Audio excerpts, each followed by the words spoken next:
স্নান ধান করলাম, এখন খাবো। আমি স্নান ধান করতে করতে জিৎ খাবার অর্ডার করে দিয়েছিল, তা এখন খাবার দাবার চলে এসেছে। দেখো তো কী কী এসছে তোমাদের সাথে, চলো ওপেন করে দেখাই। এখানে দুটো ভাত রয়েছে, আচ্ছা দেখাই যাচ্ছে তো, বাবা আজকেই খুলতে পারছি। ওটা খুলতে হবে না, থাক দেখাই যাচ্ছে তো। খুলবো না, না এটা খোলা যাবে না। দুটো স্টিম রাইস রয়েছে, আর এখানে রয়েছে হচ্ছে, সবই তো দেখা যাচ্ছে, সেটা কথা নয়, এই জায়গায় রেখে খোলো, কথা হচ্ছে ওপেন করে দেখানোটা। তাহলে তোমার আর হাতে পড়বে না। এই যে বাহ, এখানে ডালটা তো রয়েছে, ভালোই করেছে। কি ডাল দিয়েছে এটা? মুসুর ডাল? তা তো বলতে হবে না, টেস্ট করে বলতে হবে। এখানে রয়েছে ডাল, ডাল। আচ্ছা এইখানে রয়েছে হচ্ছে, আগে এটা দেখাই, এই যে। আমরা যদি সব খাওয়া দাওয়ার ভিডিও করতাম ভালো। অনেক কিছু খেয়েছি আমরা। হ্যাঁ, কম খেয়েছি নাকি মানে? ইলিশ মাছটার কথাই বলতেই পারছি না, ফেলে দিলাম, ওইটা কিন্তু বিশাল ভিডিও হতো। যাই হোক, না ওটা কিন্তু বিশাল এখানে ভিডিও রয়েছে হতো। আলু গোবি, এখানে রয়েছে ডিম এগ কারি, আর এখানে রয়েছে হচ্ছে, এটা খুলছি না, এটা রয়েছে হচ্ছে ঝুরি আলু ভাজা।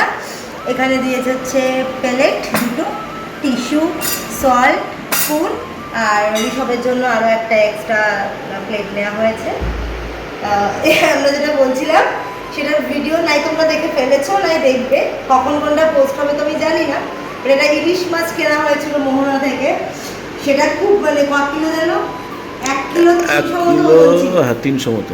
তা খুব শখ করে, 3 জন মানুষ মানে বুঝতেই পারছো, খুব শখ করে অনেক রকমভাবে রান্না করার জন্য দিয়েছিলাম। কিন্তু যে মহিলার কাছে রান্না করতে দিয়েছিলাম, মানে পুরো মার্কেটটাই রান্না করার মানে করায়, মানে করানোর জায়গা, মার্কেটের মধ্যে প্রচুর লোক রান্না করে, তো উনি অনেকক্ষণ ধরে ডাকছিল সেই মহিলা, ওনাকে দিয়েছিলাম। এত সুন্দর রান্না করেছিল, ফেলে দিতে হতো। আমরা কেউ খেতেই পারি, মানে লোক ভাববে ইলিশ মাছ খেতে পারেনি, হ্যাঁ সত্যি ইলিশ মাছই খেতে পারিনি আমি। শুধু আলু বেগুনটা খাওয়া গেছিল। আলু বেগুনটা আমার ভালো লাগেনি, ওর বলছে ভালো লেগেছে। আমি একটা সর্ষে পোস্ত খেয়েছিলাম, আর একটা আলু বেগুন, মানে 2 রকম রান্না করা হয়েছিল, সর্ষে পোস্ত দিয়ে আর আলু বেগুন দিয়েছিল। আলু বেগুনে কি ফোড়ন দেয় সেটাই ওরা জানে না, যাই হোক তবু 1 পিস খেয়েছিলাম, আর ওই সর্ষে থেকে 1 পিস খেয়েছিলাম। এই 2 পিস আমি খেয়েছিলাম, ঋষভ 1 পিস ভাজা খেয়েছিল, 3 পিস, আর ওর বাবা খেয়েছিল 2 পিস কি 3 পিস, ওই বেগুনের মধ্যে যেটা দেওয়া আছে। মোট কত পিস মাছ আছে সেটা বলুন? মোট 14 পিস মাছ ছিল, 14 মাথা পিস ছাড়া, আর মাথাটা দিয়ে করা হয়েছিল পুঁই শাক। সে ভিডিও নাই, দেখে ফেলেছো না, দেখবে, যাই হোক চলো।